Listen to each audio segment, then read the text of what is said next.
So what are we going to talk about here is we are going to talk about currency appreciation and depreciation. Although we established an understanding on what is appreciation and depreciation, we are going to formally understand what it means and how to calculate the percentage of appreciation or depreciation of a currency. Now, let's look at this. Let's go step by step. USD to Euro exchange rate decreases from 1.42 to 1.39. So this is what the statement says. First of all, you need to tell me what is your base currency here. What is your base currency? Can you tell me? In this case, what is your base currency here? Base currency is Euro. For 1 Euro, the USD that you need to pay is 1.42 earlier. Now, you only have to pay 1.39 USD to 1 Euro. So now you can tell me, which currency do you think has appreciated and which currency you think has depreciated? USD has appreciated. Why? Because earlier you were paying only $1.42 for 1 Euro. Now you're paying only 1.39. So you're paying less dollars to buy 1 Euro. So when you're paying less dollars to buy 1 Euro, your dollar has appreciated, it has strengthened, and your Euro has depreciated or weakened. And that's why you're paying less dollars now. So in order to calculate by what percentage the euro has gone down, right? So how do you actually calculate it's 1.39 divided by 1.242 minus 1 is going to give you 2.11 percentage. That is a uh, drop in the value of euro. Euro depreciated by 2.11%, right? I mean, this is a simplified formula. If you want to really do it, what you do is 1.42 minus 1.39 divided by 1.42 times 100. That is going to give you 2.11, isn't it? 2.11 is the percentage. Now what are we going to do is you're going to say the euro has depreciated relatively to dollar by 2.11%. Now we can change this USD to euro. What if we change it to euro to USD? Now, can you tell me the euro to USD exchange rate? What is the USD to euro to USD exchange rate earlier before the depreciation of euro? How do you think that's going to be? What is going to be your rate? Euro to USD. You are changing USD to be the base currency and euro to be the price currency. So you are right. It's 0.70. In other words, that is 1 divided by 1.42 has become 1 divided by 1.39. You're exactly right. So we are changing the codes here. So euro to USD, we're going to say 0.7042, 1 divided by 1.42, and then you have 1 divided by 1.39, which is giving you 0.7194. So here, if you want to identify again, to buy 1 USD, previously you paid 0.7042, but to buy 1 USD, you are now paying 0.194 euros. So you are paying more euros to buy 1 USD. Again, the conclusion is the same, isn't it? Conclusion cannot be different. You are paying more euros to buy $1. Why? Because your dollar has strengthened in value and your euro has depreciated in value. It's the same logic, but the percentage can slightly change because when you want to identify by how much US dollar has appreciated, then what you're going to do is 0.7194 divided by 0.07042 minus 1 is going to give you 2.16. So we are going to say dollar has appreciated relative to euro by 2.16. So the difference between 2.11 and 2.16 is nothing but the base effect. It's going to be pretty much the same. It is the base effect, when you say that the euro appreciated against dollar by how much, or you can say dollar appreciated against euro, or you can say euro depreciated against dollar, or you can say dollar appreciated against euro. So whatever way you say, the truth remains that the euro depreciated and dollar appreciated. But the percentage of appreciation or depreciation can be slightly different depending on what is your base currency and what is your price currency due to the base effect. Hope you understand that. And I'm moving on to the next slide. Please ask me if you have any questions. So this is about cross exchange rates. I mean, we practically deal with it, a lot of these things in practice. If you are dealing in foreign currencies, what is cross exchange rate? Look at this. What is this? Given the following FX rates, 1.7799 CHF to 1 USD. So what is the base currency here? Dollar is the base currency. To buy $1, you have to pay CHF of 1.7799. Now, there is another exchange rate. 1 USD is equal to 2.2529 New Zealand dollars.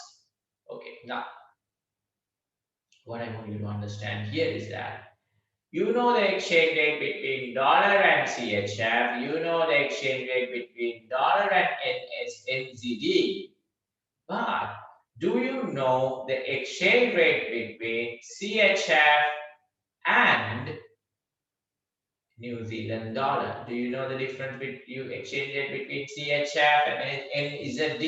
Is that given? Is that given here? Yes or no?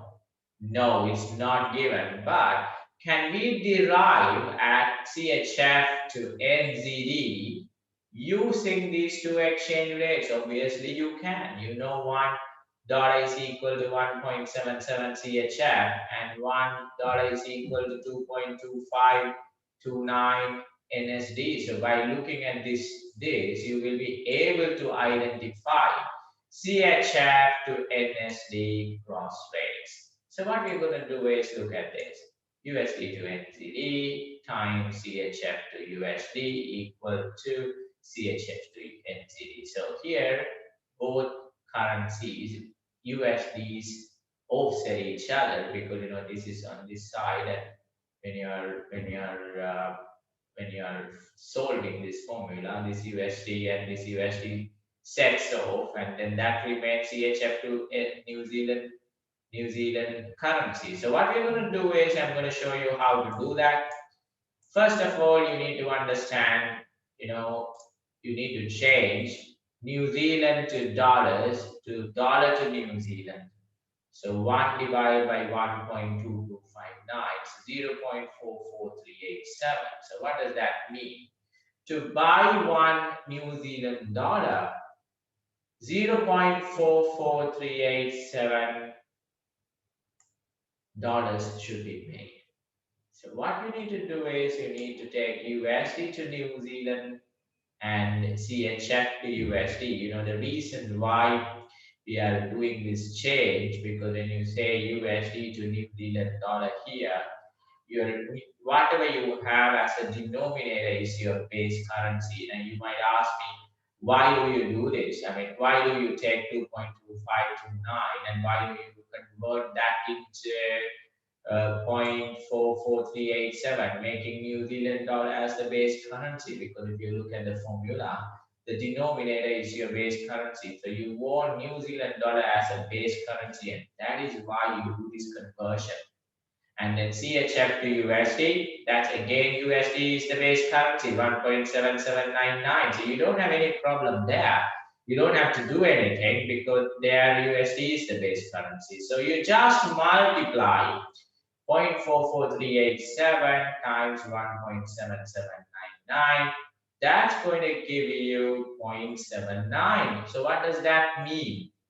That means to buy 1 New Zealand dollar, you have to pay 0.79 CHF. So this is how we arrive at cross exchange rate if you don't know what is the exchange rate between CHF and New Zealand. In practice, you might have, but in some cases, if you don't have that data, you can always arrive at the cross exchange rate using these two.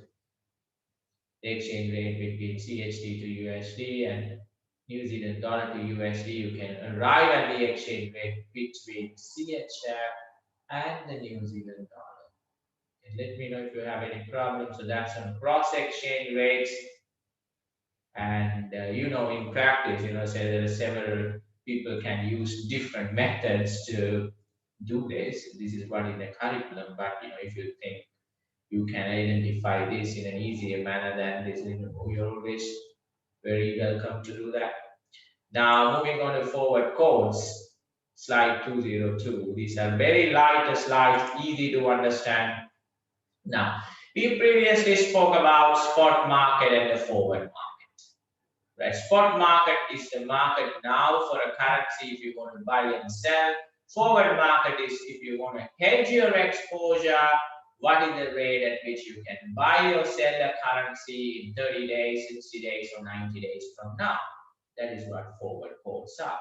Now, when you say forward quote, if you go to a bank and you are going to ask them, okay, I want to buy dollars in 3 months' time, and your currency is euro, and they are going to tell you the exchange rate, is going. They're not going to tell you the exchange rate. They're going to tell you 3.5 plus 3.5 points. What does that mean? You're getting confused. You're asking a forward rate, but they are giving you a code in points.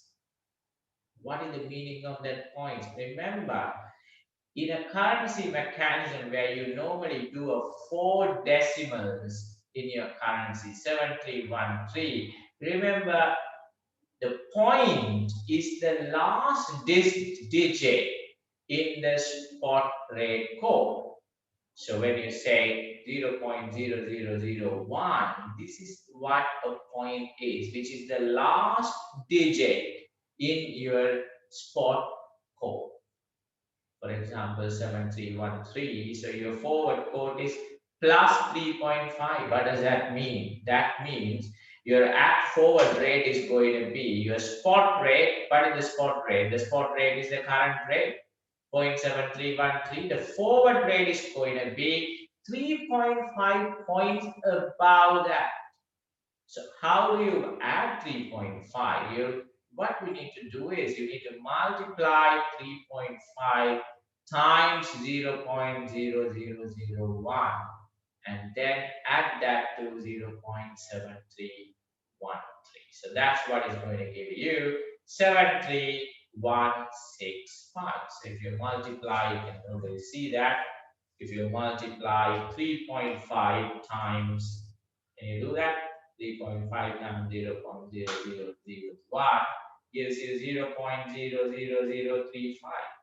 I don't even multiply because 0.00035, so you can always add 0.7313 plus 0.00035. That's what you should do, isn't it?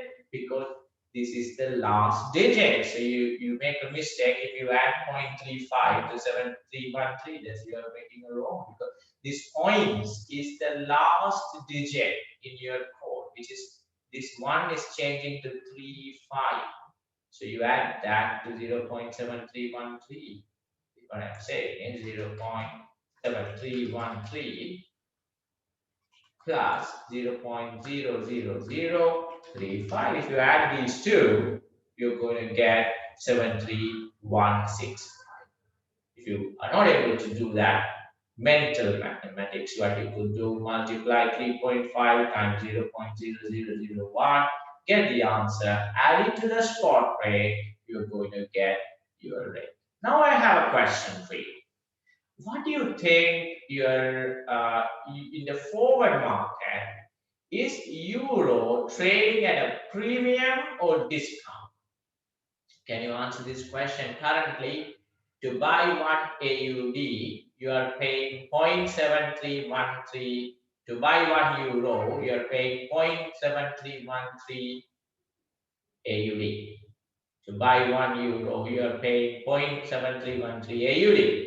But in the forward market, to buy 1 euro, you are paying 0.73165 AUD. Are you paying more AUD or less AUD in the forward market?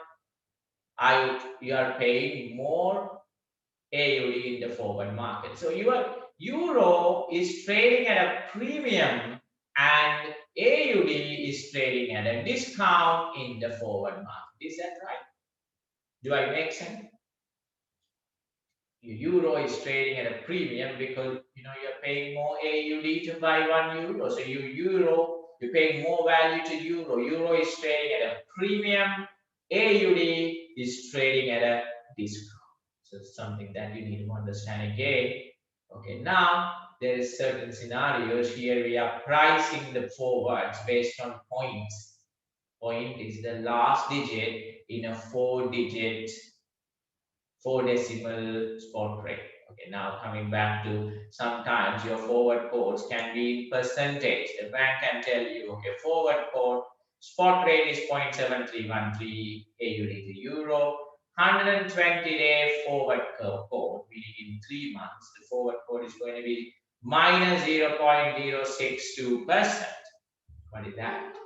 Meaning that your forward value is going to be 0.7313 times 1 minus 0.00062. Why 0.00062? Because you are converting a percentage to a number, so you have to divide it by 100. So it becomes 0.0062. Add 2 more zeros here. So 0.7313 times this is going to give you 0.7308 AUD. So you've got to understand how this is interpreted. If you want me to explain, so what you can do is, you can say 0.7313 times 0.062%. You can identify how much it is. If you want to identify how much is that 0.7313 times 0.062%, how much are you getting? 0.7313 times 0.00062. How much do you get? You get 0.0004, isn't it? If you deduct that from 0.7313, you are actually going to get 0.7308. I hope you understand how to do this maths, very basic. So what is the conclusion here? The conclusion is that earlier you paid, the spot rate is 0.7313, but the forward rate is 0.73 AUD to euro. So again, AUD is trading at a forward premium relative to euro. Why? To buy 1 euro, you were paying 0.7313 AUD. But now to buy 1 euro, you are paying 0.7308. Are you paying less the AUD now or more AUD? In the forward market, are you paying less AUD? Less AUD. So AUD is trading at a forward premium relative to euro. You can also say, in other words, euro is trading at a forward discount to AUD. Hope you understand that, how this is coded. Okay, this is, easy to understand. This is a summary of what we discussed here. If the FX code of a price currency to base currency, if the forward code is greater than the spot price, yes, base currency is trading at a forward premium and price currency is trading at a forward discount. If the forward code is less than the spot price, base currency is trading at a forward discount and price currency is trading at a forward premium. So all what I can tell you is, it's up to you how you want to remember this, because, I remember this by understanding these formulas, how they work. But if you want to remember this using this, kind of a rule, kind of a thing, if you want to understand, then that's also okay to do. Whatever you feel comfortable. Slide 204 is a summary of what we discussed here. And moving on to an interesting slide. I think this is a very interesting slide, and I think you need to really understand this particular slide 205 is very important, where we are going to talk about no arbitrage forward exchange rate. This is also called interest rate parity theory. Interest rate parity and no arbitrage forward exchange rate. According to this theory, what you should understand is that countries with high interest rates will see their currency depreciate in the future against countries with low interest rates. The assumption is that countries with high interest rates are doing it because of high inflation. So high inflation will depreciate their currency. So the understanding is that if you've got a high interest rate, your currency is going to depreciate against a country with low interest rate. So what we are going to do is we are going to look at the interest rates between countries to determine a forward rate. Right, so that's what we're going to do. It's now what we're going to do is 1 plus interest rate of your price currency, 1 plus interest rate of your base currency is going to give you your future exchange rates. And we are going to look at a question now. This is very important, and this gets tested very often in the exam. So I'm going to spend time here. Make sure and ask me questions if you don't understand. Now, what I'm going to do here is that, look at this. Spot rate between ABE and DUB is 4.5671. Which is the base currency here? Can you answer these questions? What is the base currency in this case? Base currency is DUB. So to buy 1 DUB, you have to pay 4.5671 ABE. Okay. Now, what is the interest rate in ABE, country ABE? What is the interest rate? The risk-free interest rate is 5%. What is the interest rate in DUB? What is the interest rate in DUB?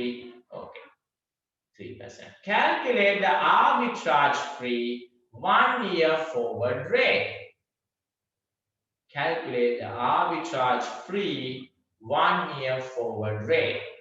What does that mean? We are going to predict what is the exchange rate in 1 year. And that is what banks would charge as a forward rate. This is how forward rates are calculated usually.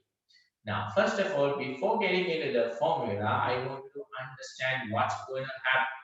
Which currency you think is going to appreciate in the forward market, and which currency you think is going to depreciate in the forward market? Can you think about it? What currency is going to appreciate? What currency is going to depreciate? What did I say? Countries with high interest rates will trade at a forward discount compared to countries with low interest rates, because countries with high interest rates will see their currencies depreciate against countries with low interest rates. Okay, now what you see, DUB is actually going to appreciate because they got low interest rate, and ABE is going to appreciate because they got high interest rate. So what's going to happen here?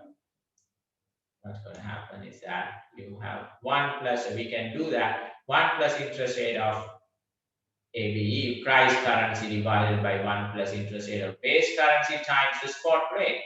So 1.05 divided by 1.03 times 4.5671 gives you 4.6558. Is that in line with your understanding? Now, DUB, 1 DUB is equal to 4.6558. Has the DUB appreciated? Has the DUB appreciated? Yes or no? is appreciated. In the forward market, it is trading at a premium. Which is trading at a premium? DUB is trading at a premium. Why do you think DUB is trading at a premium, if I ask you? Why? Why? According to this theory, why is DUB trading at a premium? Because of the lower interest rates. That's exactly right. It's a very beautiful theory.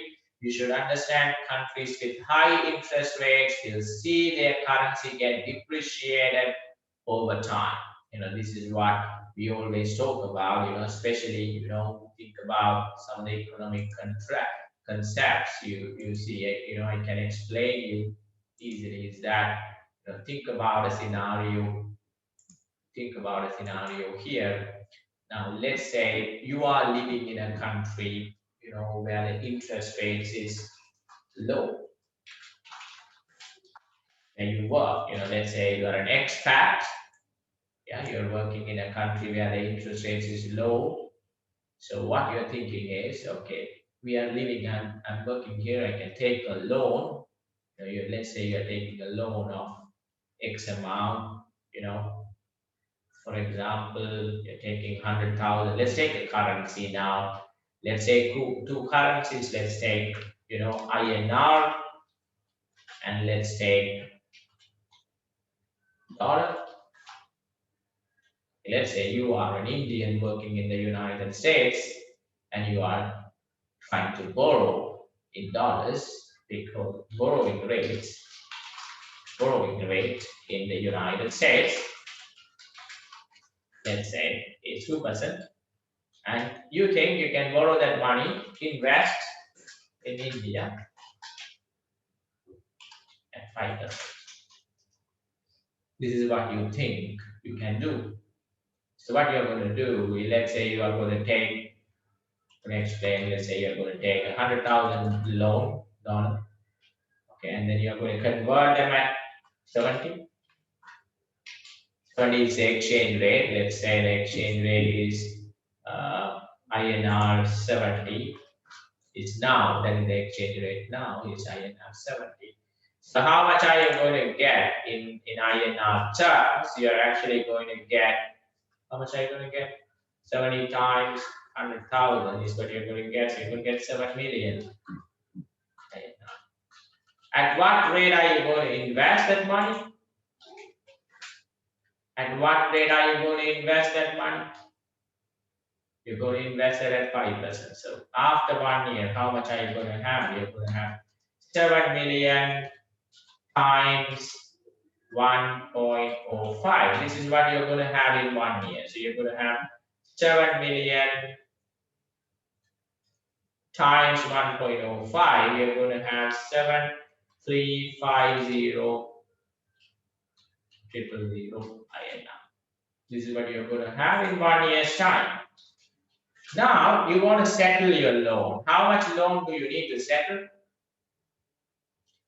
How much did you borrow in USD? How much do you need to borrow in USD? You borrowed in USD how much? I'm talking about in USD. You borrowed in USD $100,000. You got to settle. What is the interest rate? 3%. So 100,000 times 1.03. You need to settle. 2%. Sorry, 2% is the interest rate. So you got to settle 102,000. Is that what you need to do? Is that correct? Is that correct? So what do you think? If you think you are smart, what you would think is, okay, I'm going to convert now 7,350,000. I'm going to convert them into dollars divided by 70. So what's going to happen? 7,350,000 divided by 70 is going to give me $105,000. I'm going to get it converted into dollars. So now using this, how much money you will pay for your loan? How much do you need to pay? $105 minus $102. So you think you are smart, you made $3,000 by just doing this. You're trying to exploit an arbitrage. This is an arbitrage. This never happens, or it happens within an economic cycle, but in a short term, but it never happens over a period of time. because the countries with high interest rates will see their currency get depreciated against countries with low interest rates. In order to avoid this arbitrage opportunity, this happens. So now what's going to happen? What I'm going to tell you is, okay, this is not going to happen. So if this is not going to happen, then what is going to happen? If this is not going to happen, then what is going to happen is that when you are actually going to convert this money back into INR to dollars back to repay the loan, what would have happened to your INR? Your exchange rate changes. What currency gets depreciated? Can you tell me what currency gets depreciated? INR gets depreciated. But how much the INR should get depreciated here?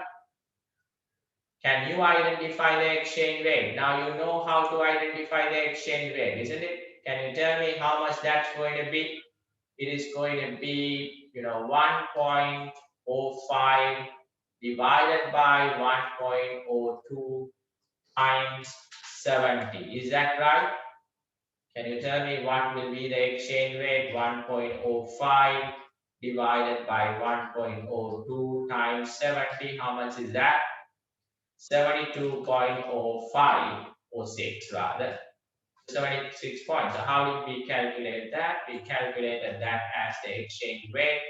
1 plus the interest rate in price currency, which is 0.05 divided by 1 plus interest rate in the base currency 0.02 times the spot exchange rate 70 gives you 72.06. So after 1 year, how much INR you have in India? How much INR you have? 7350000. You are going to convert that using what rate? What do you think is your rate is expected to be in a year's time? You're going to convert that at 72.06. So 72.06, when you do that, how much dollars are you going to have? 7350077 divided by 72.06. How much do you have? You have exactly 102,000. You're getting 101,998 because of the decimals. Are you using exactly 72.06 or is it a rounded number? 72.06 is a rounded number, isn't it? Is that right? 72, yeah. So you get 102,000. So what you do now? Take the 102,000. What do you do? What do you have to do with that money? Can you answer this question? You repay the loan. Do you have anything with you? You have anything with you? You don't have anything. So this is what we say. Interest rate parity means that countries with high interest rates will see their currencies trading in the forward market at a discount. That is why this arbitrage does not work, and academically it doesn't make sense. Right, so moving back into this is a very interesting slide, and expect to see questions coming on this. I mean, mainly on calculating these, exchange rates. They'll give you the interest rates, and you'll have to identify the exchange rate. There is some trap here which I'm going to talk to you about. Slide 207. Spot rate is 4.567. 1 ABE to DUB. 90-day ABU rate is 5%. 90-day DUB rate is 3-day. Calculate the 90-day forward rate. Previously, in the previous slide, what we did is a 1-year forward rate. So we were not really worried about the number of days. But interest rates, how do you think they are always quoted? I think I have told you several times in our discussions, how do you think the interest rates are quoted? Interest rates are always quoted per annum. So what we need to do here, because you're going to identify a 90-day rate, not an annual forward rate, you should convert first your annual rate into a 90-day rate. So you take 5% divided by 360, use 360 instead of 365. Times 90 will give you 1.25. 3 times 90, 360 gives you 0.75. So what do you do? Forward rate This is the formula, doesn't change. So 1.05, 1 year annual rate is 1.05 divided by 1.03 times 4.5671 gives you 4.6558. Why what's happening is that your ABE is depreciating and DUB is appreciating. Why? Because of lower interest rates in DUB. But what happens in a 90-day forward rate? You do the same thing, but you use a different interest rate because it's 90-day, you use 1.25 and 0.75 times 4.5671, you're going to get 4.5898, and still your DUB is going to appreciate and ABE is going to depreciate, but the amount of depreciation or amount of forward premium or discount is going to be smaller because you're looking at a 3-month period.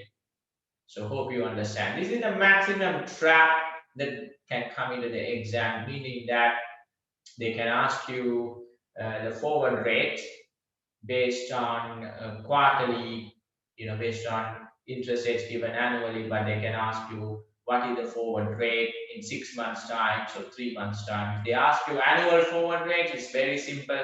1 plus interest rate of a price currency divided by 1 plus interest rate of a base currency times spot can give you. But I can also tell you, but in the exam, suddenly if you feel that okay, you don't know what is the numerator, what is the denominator, which interest rate should be numerator, which interest rate should be denominator, it's always easy to remember. Why? Because if you think the interest rate, if you understand the concept that the interest rate, countries with high interest rate is going to get depreciated, and then the rate is going to depreciate. So you will be able to know whether you need to have a higher rate as a numerator or a lower rate as a denominator. So you don't have to really memorize this if you understand that concept. But it is easy to remember again. 1 plus interest rate of price currency divided by 1 plus interest rate of base currency times the spot rate,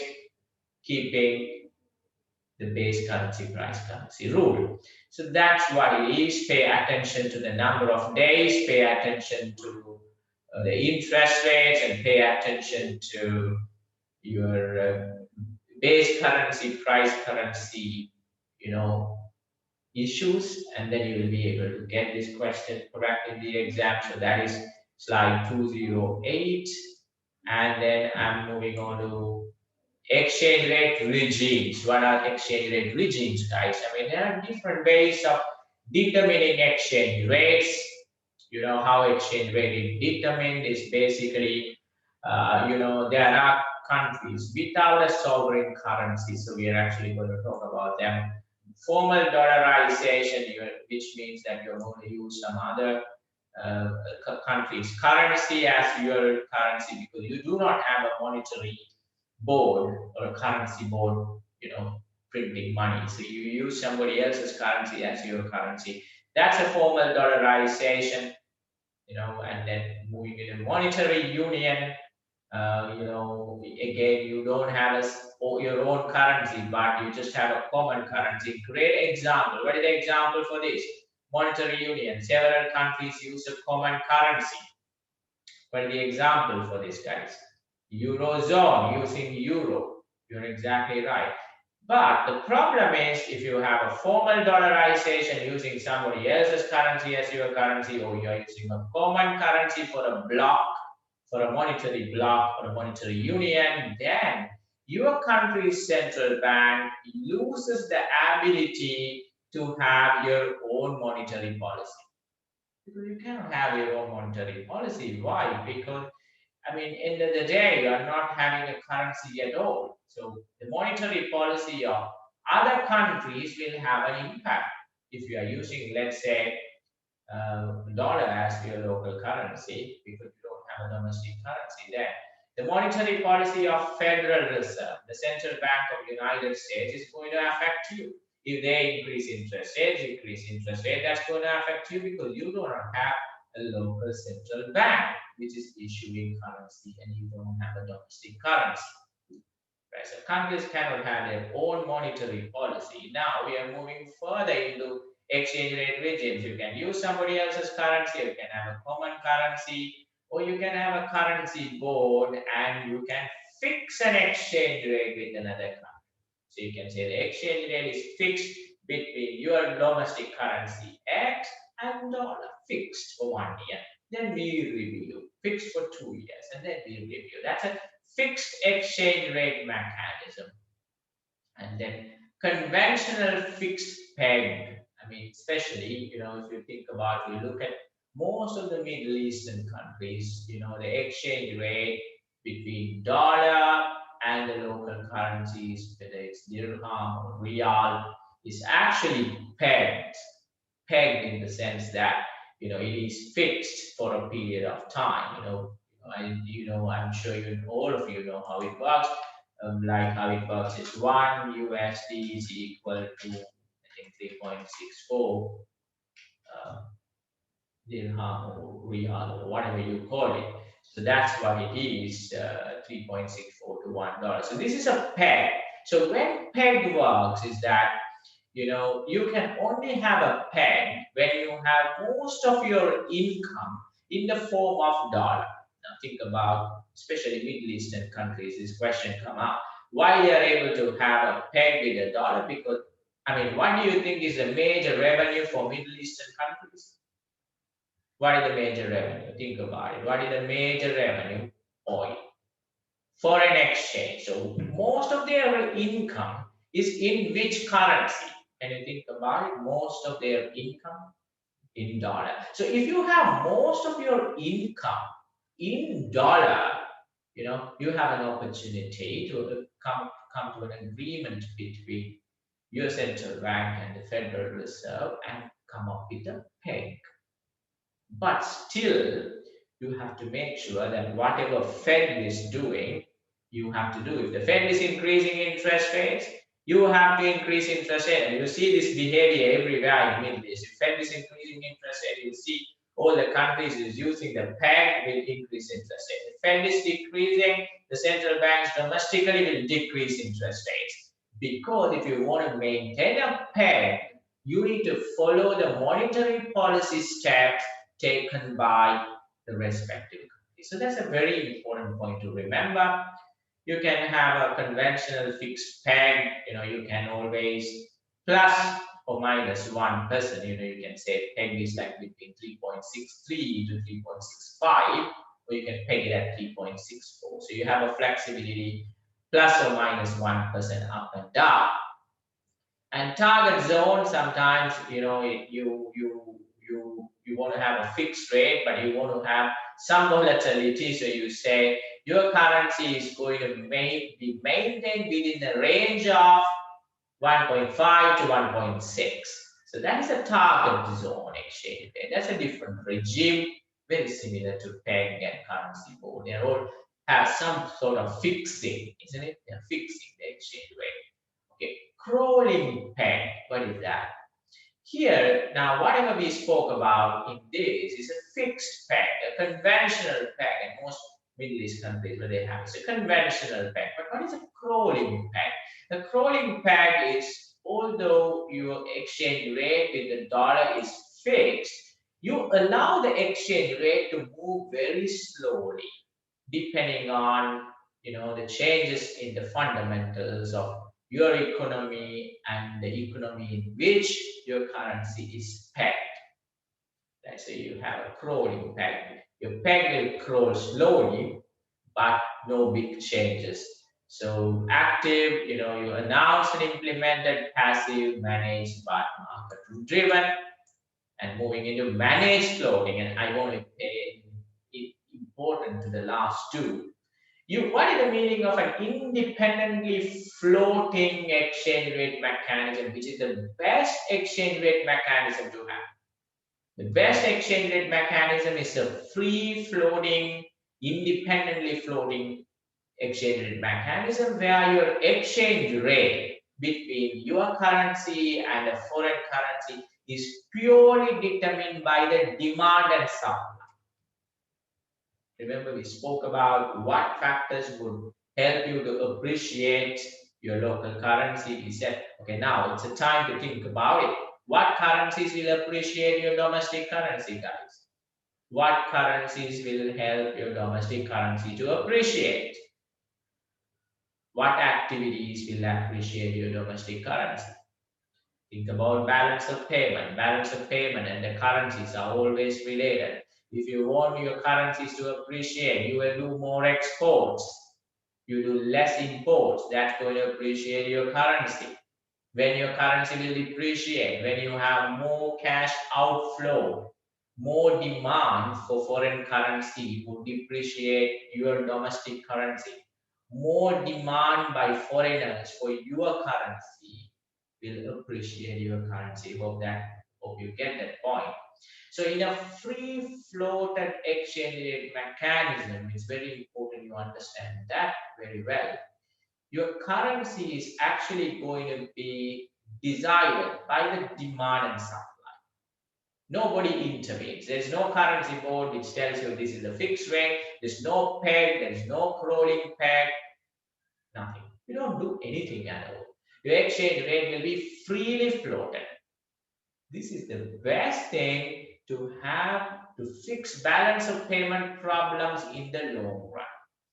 If a country has serious balance of payment problems, the best thing to fix that in the long run is to independently float the currency. Why?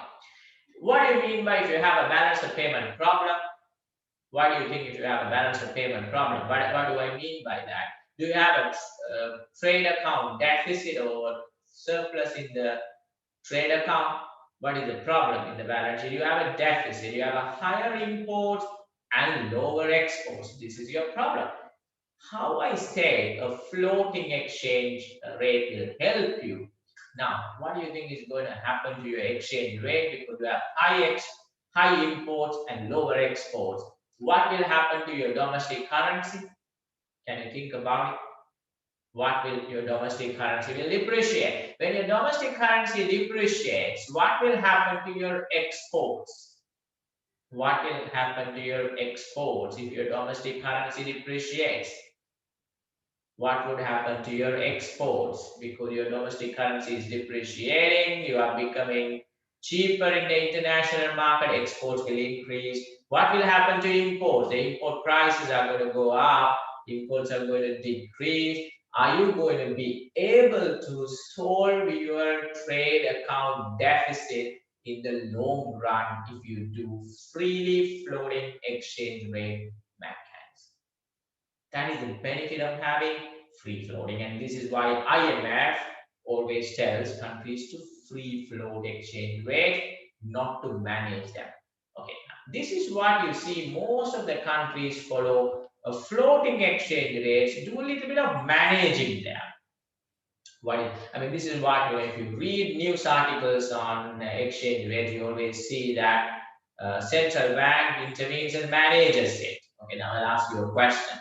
If your central bank thinks your local currency is depreciating against dollar, and they're worried. Why they are worried? Because if the currency depreciates, immediately in the short run, your imports are going to be expensive, and the interest that you have to pay on the dollar loans is going to go up.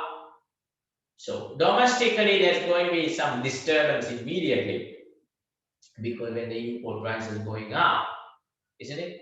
When the currency depreciates, that's why, politically, currency depreciation is seen as a negative thing. Although we say currency depreciation is good for you if you want to fix your balance of payment problems, but a lot of people are going to oppose, because currency depreciation is going to increase inflation domestically. If you are depending on raw materials for outside the world, or if you are importing products which are essential, you cannot reduce demand.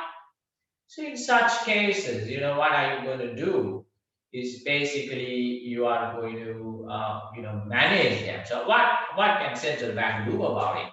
If you think your domestic currency is depreciating and dollar is appreciating and central bank doesn't want to do it, what central bank does, they go to foreign exchange markets, sell dollars, whatever the dollars they have in the balance as a reserve, They keep selling. When they sell dollars, what happens? What do you think will happen when they sell dollars? Which currency go up? Which currency come down? You're selling dollars and buying your domestic currency. You're creating a demand for domestic currency. You're creating a supply of dollar.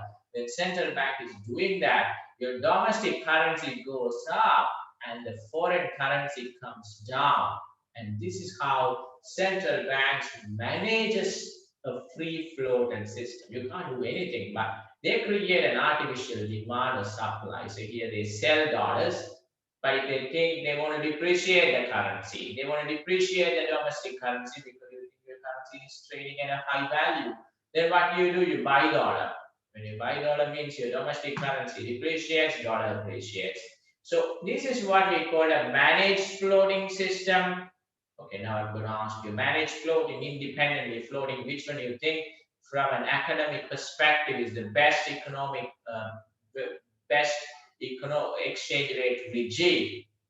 Independently floating is the best thing to do, and that's why always like organizations like IMF are against central banks managing their exchange rate regimes. Right, so that's a great slide to understand this, and then moving on to exchange rates, trade and capital. The last couple of slides that we're going to talk about. So I'm sure you know this formula. We have been seeing this for some time now. Your net exports is equal to private savings minus investments, tax revenue minus government spending. So if you want to increase your net exports, what you need to do, can you guys talk about it? If you want to increase your net exports, what you need to do? Can you tell me? Increase private savings or decrease private savings? Increase savings. Increase investments or decrease investments? Increase investments or decrease investments? Decrease investments. Increase the fiscal deficit or decrease the fiscal deficit? Increase the fiscal deficit or decrease the fiscal deficit? Decrease the fiscal deficit. You guys are awesome. So that's what is there in this slide. What we are trying to say is x minus m is greater than 0, meaning you have a straight surplus. When the private savings and government surplus exceeds domestic investment, you have a surplus here, you have a surplus there, they are exceeding investments, meaning you have a positive trade account. And you have a negative trade account, meaning your trade account is deficit, exports are less than the imports, because your private savings and the fiscal savings is not enough for your investments, leading to a budget, leading to a trade deficit. Right. Okay, now this is an interesting slide. I like this slide, and don't worry about this tricky formulas. They are not relevant for us. So I like this slide. So think about what we said.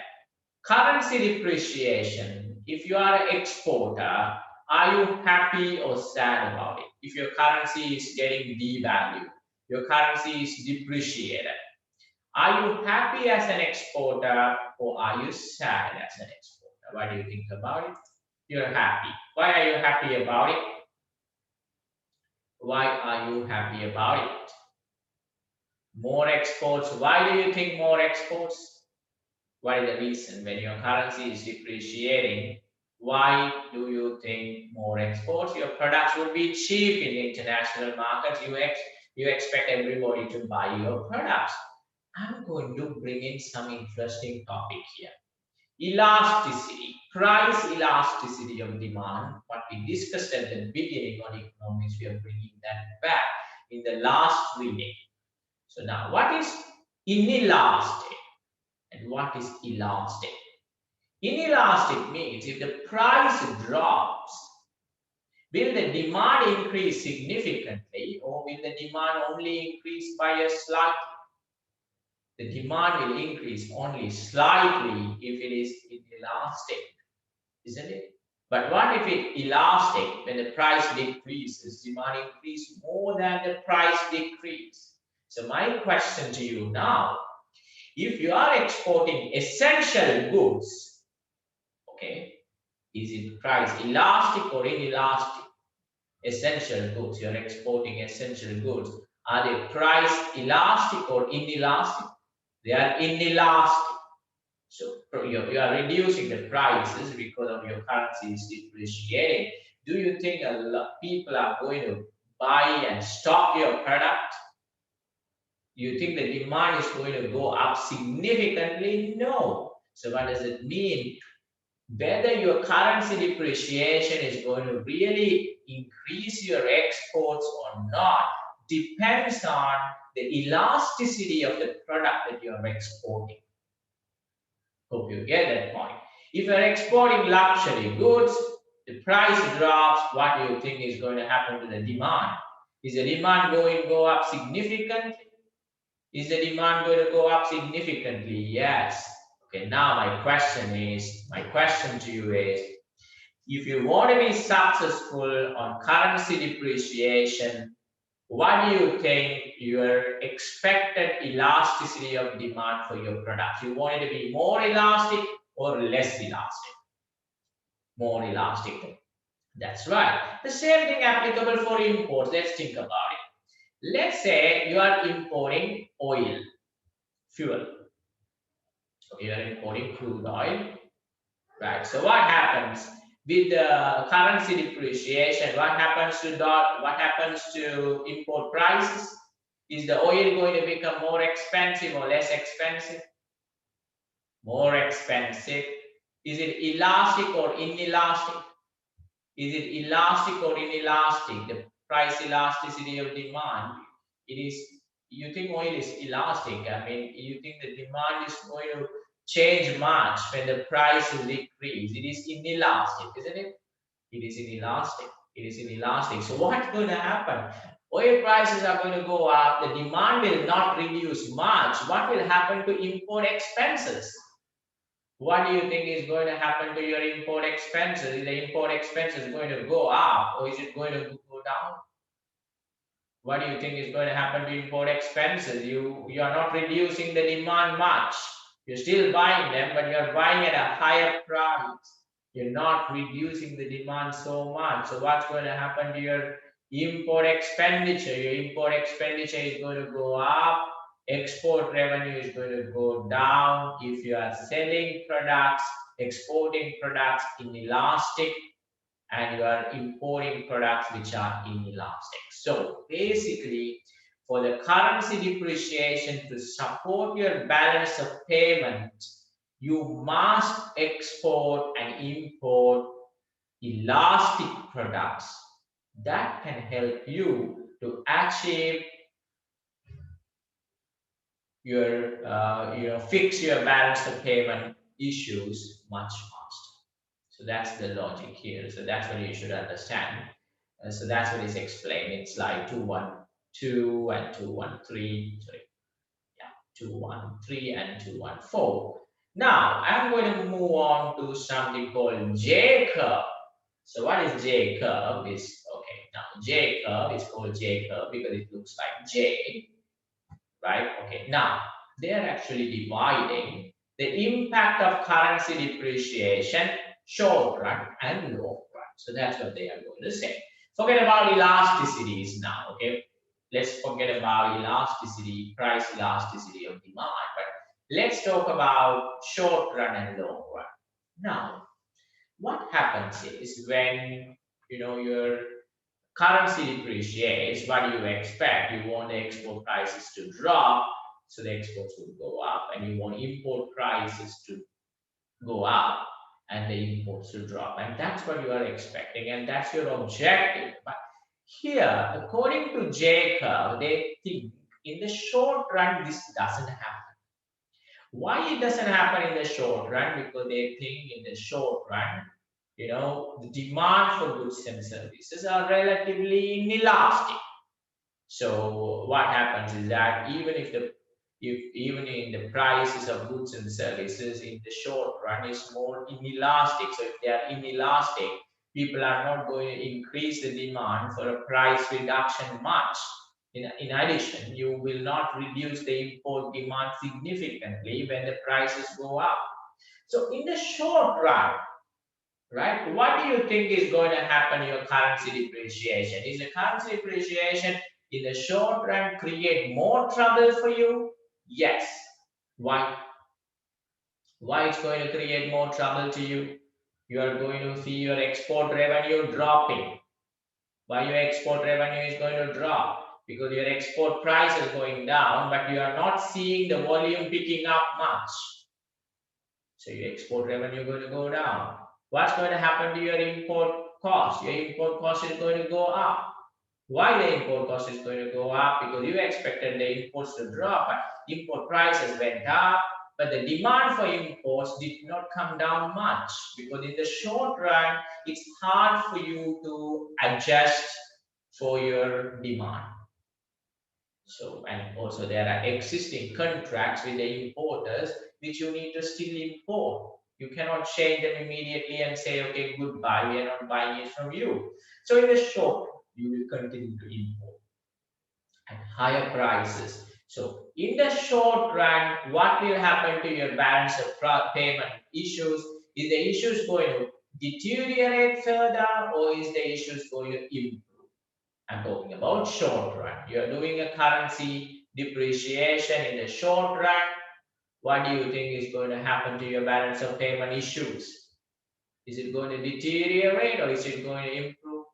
You're going to have a huge deficit. It's going to deteriorate. That's exactly right.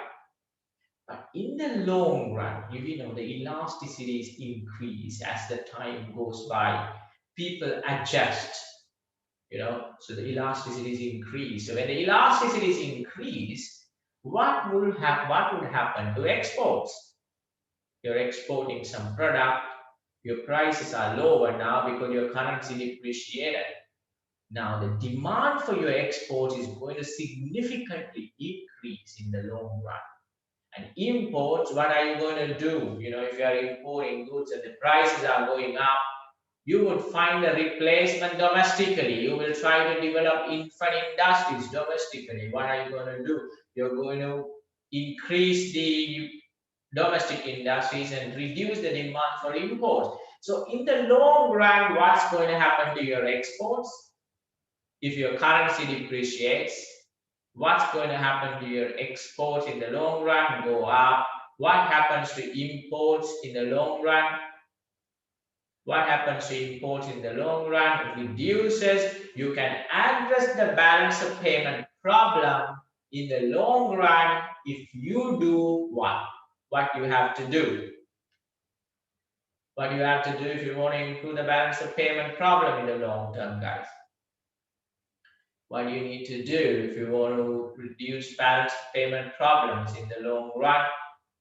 You need to depreciate your currency, or you need to appreciate your currency. What you need to do? You need to depreciate your currency. You need to depreciate your currency, and that is why we say implement what exchange rate regime you should implement. Are you going to do a fixed one or a peg, or are you going to do a independently floating exchange rate mechanism? Will help you to overcome your balance of payment problem in the long run, and that's what Jacob says. So this is a great, you know, MCQ question that can come up in an economics exam. Is that J curve? Now, what does J curve says? Why it looks like J?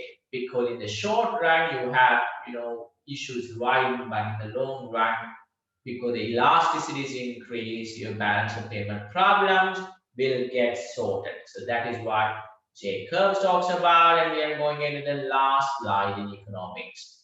So exchange rates and trade deficit. So one thing that you need to understand here is that previously, whatever we spoke about Jacob, you know, we only speak about trade deficits, but here we are also talking about the absorption approach, includes the effect of currency depreciation on capital flows as well as trade flows. So that is the only thing that you need to understand here. You need to understand that if your currency depreciates, you know, so far whatever we spoke, what did we say? We only determine the impact on the trade account. But also you got to think about capital flows. What do you mean by that? If your currency is depreciating, right? Foreign investments would increase, FDI would increase because people will take that as an opportunity to invest in your country because of your currency depreciation. So that is why the absorption approach also says that if your currency is depreciated, you would see improvement in your trade account, and also you would see improvement on your capital account with the increase in the capital flows. So your capital flows would increase as well as your trade account will improve, both will improve. Overall, you will be able to fix a problem in your balance of payment through improving your trade account as well as capital. So this is what we say. Depreciation of your currency is not always a bad thing, but why do you think there's a motivation for central bank to manage the exchange rate? There's a lot of political pressure. Right? I mean, people are in a democracy. If you look at it, people are not going to vote for the government if the import prices are going to go up. There is inflation domestically because everybody wants to think short run. So if you think short run, you're going to see what's happening to product prices in the short run because you're not able to see in the long run. So that's why we say, currency depreciation, politicians, they don't like it, central banks. I mean, if you see people don't like it, so there is always a motivation for central bank to manage the currency to meet the expectations of the various stakeholders. But truly, from an academic perspective, we think that a freely floated exchange rate system will help you to fix the issues in the long run. But the problem is nobody has the patience to wait until the long run. So that's the last topic, and that's the end of economics. Is a very long journey, more than expected. So that's the end of economics. It's a very, very important reading, important topic area in CFA, not just in level 1, going into level 2 and level 3. And hope you understood kind of a great deal of economics over the last 5, 6 sessions. And then I think you should spend some time revising these concepts because this is going to be up to 8 to 12% of the syllabus weighting. So it's not something that you can ignore them. So that's about it. So that's the end of economics. So now